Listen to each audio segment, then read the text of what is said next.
বাড়িতেই যদি এমন একটি চকলেট আইসক্রিম বানিয়ে নেওয়া যায় তাহলে দোকান থেকে ওই কেমিক্যালযুক্ত আইসক্রিম কেনার কোনো দরকার নেই।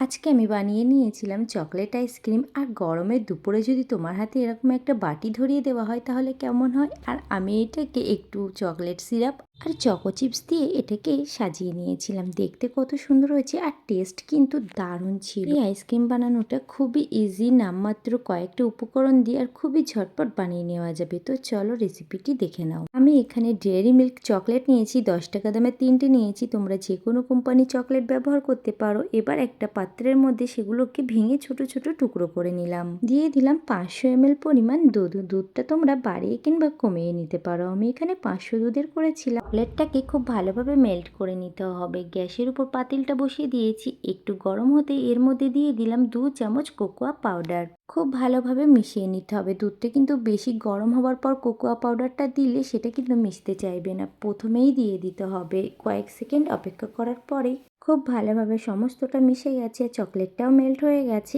এবার এটাকে আমি গ্যাস থেকে নামিয়ে নেব, ফোটানোর কোনো দরকার নেই। এবার একটা মিক্সিং জার নিয়ে নিয়েছি, তার মধ্যে নিয়ে নিলাম আমুলের ফ্রেশ ক্রিম। এখানে বেশ খানিকটা পরিমাণ নিয়েছি, 7-8 চামচ তো হবেই। তারপর এর মধ্যে দিয়ে দিলাম গুঁড়ো দুধ 4 চামচ আর দিলাম চিনি 3 চামচ মতো।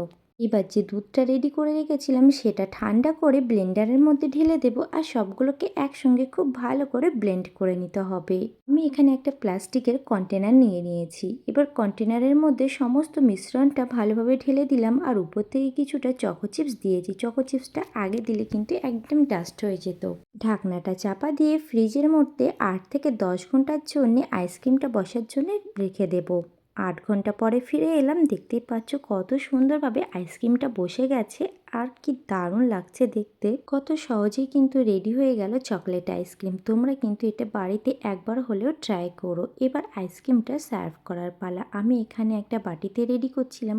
রেসিপিটি যদি ভালো লেগে থাকে তাহলে অবশ্যই শেয়ার করে দিও বন্ধুদের মাঝে। আর লাইক কমেন্ট করতে কেউ ভুলো না। আমার ফেসবুক পেজে যদি নতুন বন্ধু হয়ে থাকো তাহলে পেজটাকে ফলো দিয়ে পাশে থেকো। আর ইউটিউব চ্যানেল থেকে দেখলে চ্যানেলটাকে সাবস্ক্রাইব করে পাশে থেকো। দেখা হচ্ছে অন্য কোনো ভিডিওতে। ততদিন সবাই ভালো থেকো, সুস্থ থেকো, টাটা।